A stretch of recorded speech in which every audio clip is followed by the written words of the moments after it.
Did you know that the free-spirited, wild west of Europe was not a myth, but a frontier of steppe, forest, and river where a new warrior class sprang to life, shaping empires for centuries? In the early 13th century, as the Mongol hordes thundered across the Eurasian steppe, the western edge of their domain brushed the borders of the Kievan Rus principalities, leaving a power vacuum that invited both danger and opportunity. Relentless raids of Badu Khan's Golden Horde forced peasants, merchants, and runaway serfs to abandon fortified towns and seek refuge beyond the reach of feudal lords, gathering in loosely organized bands that would become the first Cossack communities. These early groups, called Kazaki in the Old Slavic tongue, derived their name from the Turkic word Kazakh, meaning free man, a label that underscored their self-identification as autonomous fighters rather than subjects of any crown. By the mid-14th century,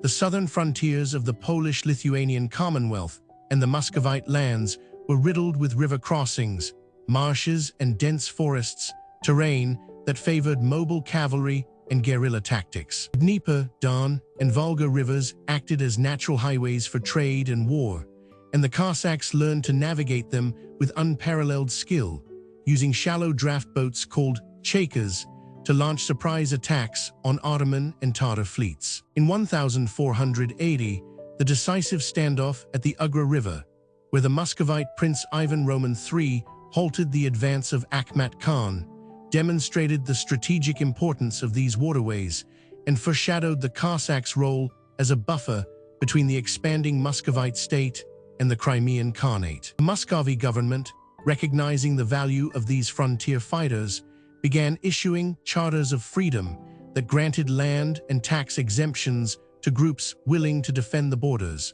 formalizing the Cossack way of life. The Zaporozhian Sich, founded around 1524 on the lower Dnieper Islands, became the most iconic Cossack stronghold, a fortified settlement that combined military barracks, workshops, and a council hall called the Rada.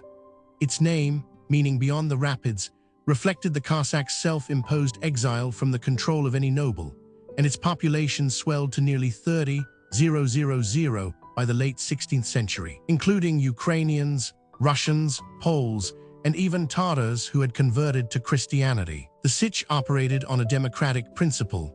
Every male over 16 could vote on war declarations, elect a hetman, and share in the spoils, a rare example of proto-republican governance in early modern Europe. Cossack Code, codified in the charters of the Sich of 1616, stipulated strict penalties for desertion, required each member to maintain a personal horse and weapon, and mandated communal responsibilities such as road repair and flood control, intertwining martial prowess with civic duty. The first major clash that thrust the Cossacks onto the European stage occurred in 1569 when the Polish Lithuanian Commonwealth, under King Sigismund Roman II Augustus, attempted to suppress the rising Zaporozhian insurgency. The Cossacks, led by the charismatic hetman Ivan Pidkova, repelled the royal army at the Battle of Khartin, inflicting over 5,000 casualties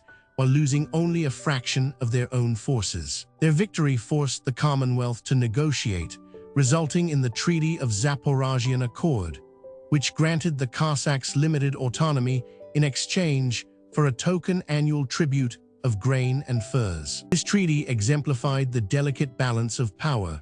The Commonwealth needed frontier defense against the Crimean Tatars, while the Cossacks required recognition of their self-governance to attract new recruits from the disenfranchised peasantry. In 1596, the Cossacks played a decisive role in the defeat of the Ottoman navy at the Battle of Korsun, where a fleet of 50 chaikas, armed with small cannons and boarding axes, overwhelmed a larger Turkish squadron on the Dnieper's lower reaches. Their success earned the Cossacks the nickname the Scourge of the Black Sea, and the Ottoman Sultan Selim I dispatched a punitive expedition that was repelled at the Siege of Azov in 1625, where Cossack artillery, using imported Dutch cannons, held the fortress for 6 months before the Ottomans withdrew. These confrontations cemented the Cossacks' reputation as a formidable maritime force, a rarity among land-based steppe societies,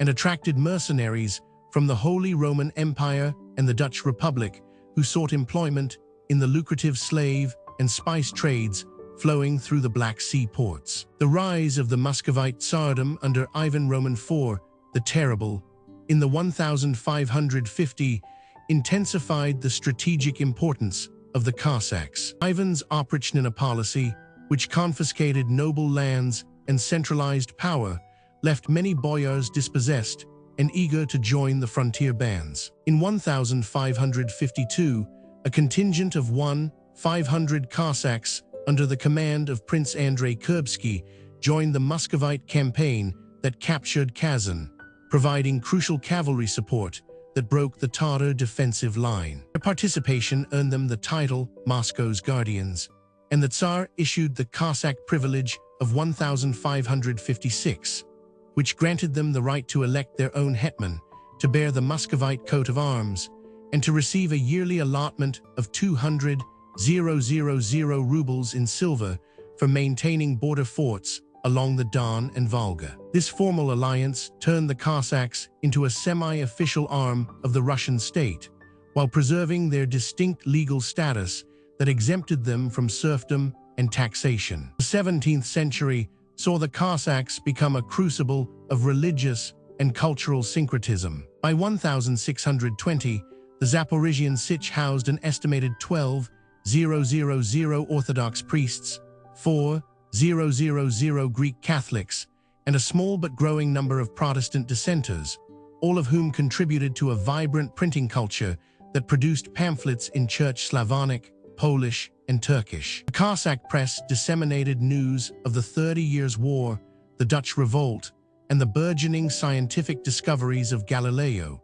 demonstrating that even on the frontier, intellectual currents flowed freely. The Khmelnytsky Uprising of 1648, led by Bohdan Khmelnytsky, marked a watershed moment when the Cossacks transformed from a frontier militia into a national movement. Khmelnytsky, a former Polish Lithuanian officer turned Zaporozhian hetman, rallied an army of 30,000 Cossacks and 50,000 peasants to revolt against Polish nobles, exploiting grievances over serfdom, religious oppression, and grain taxation. The decisive victory at the Battle of Zaporozh, where Cossack artillery decimated the Polish cavalry, forced King John Roman II Casimir Vasa to sign the Treaty of Zaporozh, granting the Cossacks autonomy over 40,000 square kilometers of Ukrainian lands and the right to elect their own hetman without external interference. Although the treaty collapsed within 2 years due to internal dissent and Polish reprisals, it demonstrated the Cossacks' capacity to mobilize massive forces and reshape the political map of Eastern Europe. In 1654, the Pereyaslav Council solidified the Cossacks' alignment with the Muscovite Tsardom, as Khmelnytsky and his council of 800 elders swore allegiance to Tsar Alexis I in exchange for military protection and judicial autonomy. The resulting Treaty of Pereyaslav granted the Cossacks the right to maintain their own courts, to collect customs duties on Danube trade, and to retain control over the fertile lands of the Dnieper basin. This pact ushered in the Russian Cossack period, during which the Cossacks served as the imperial frontier guard, expanding Russian influence into the Caucasus, Siberia, and the Baltic Sea. Their expertise in riverine warfare proved vital during the Great Northern War, 1700–1721, where Cossack flotillas under Admiral Fyodor Apraksin secured the Baltic ports of Riga and Tallinn, enabling Peter the Great to project naval power far beyond the traditional Russian heartland. The establishment of the Don Cossack host in 1670 marked the institutionalization of Cossack service across the Russian Empire. The Don host, centered around the fortified town of Cherkassk, later Novocherkassk, organized its warriors into sotnias of 100 men, each led by a sotnik elected by the men. By 1700, the Don Cossacks numbered 120,000, providing a standing cavalry force that could be mobilized within 3 days, a remarkable logistical feat for the era. Their annual service tax of 3% of agricultural output funded the construction of the fortified line along the southern steppe, known as the Cossack Line, which deterred Crimean raids and secured the grain shipments that fed the growing Russian cities of Moscow and St. Petersburg. The Cossacks also played a pivotal role in the colonization of Siberia. Between 1582 and 1639, Cossack explorers such as Yermak Timofeyevich, Vasily Poyarkov, and Yerofi Khabarov pushed eastward along the Irtysh and Yenisei rivers, establishing forts at Tobolsk, Irkutsk, and Yakutsk.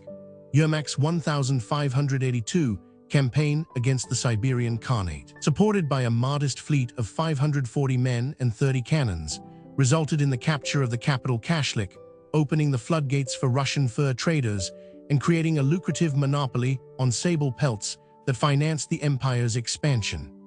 By the mid-18th century, Cossack settlements dotted a 7,000-kilometer stretch from the Ural Mountains to the Pacific coast, integrating indigenous peoples into a tributary system that supplied the empire with furs, mineral wealth, and manpower for the imperial army. The 18th century brought reforms that threatened the Cossacks' traditional freedoms. Catherine the Great's 1768 decree to regularize the Cossack hosts aimed to assimilate them into a standardized imperial army, imposing uniform dress, fixed salaries, and centralized command structures. While the decree promised pensions and land grants, it also curtailed the Cossacks' right to elect their own leaders and to conduct independent raids.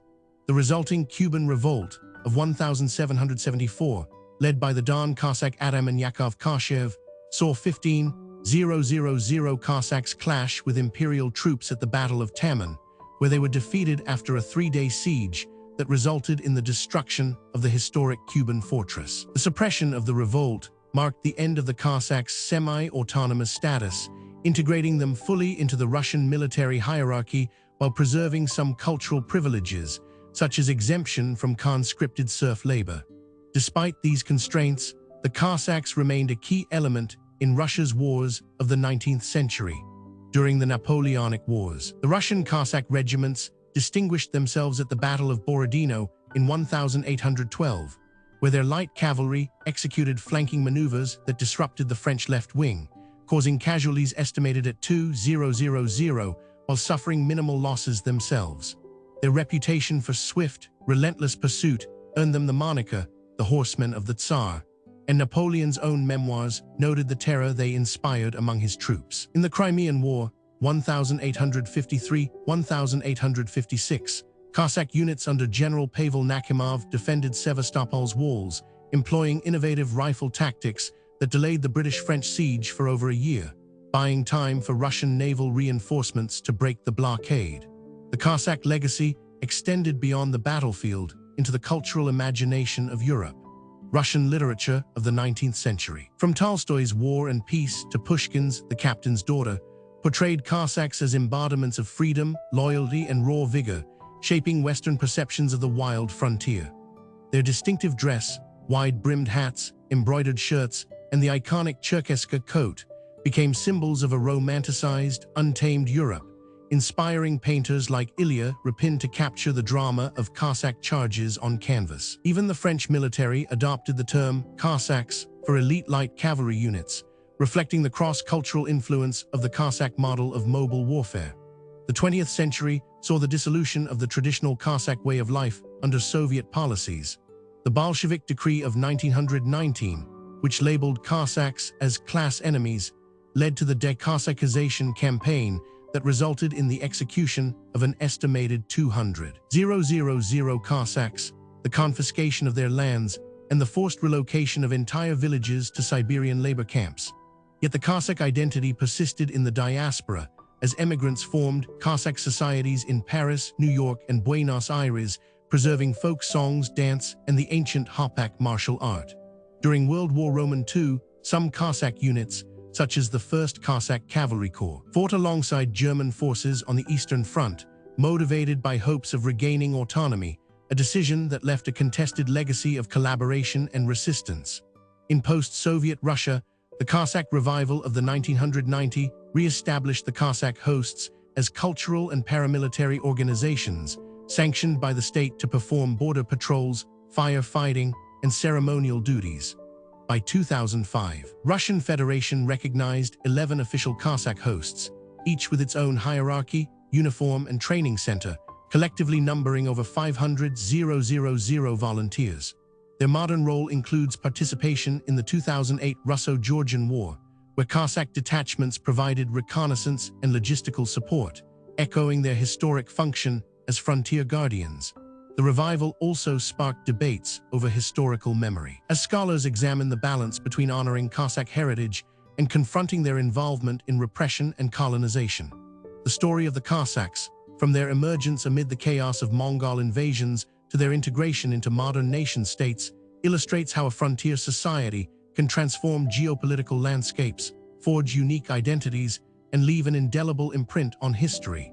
Their evolution from autonomous river bandits to imperial cavalry, from cultural icons to contested symbols, mirrors the broader European experience of conquest, resistance, and adaptation.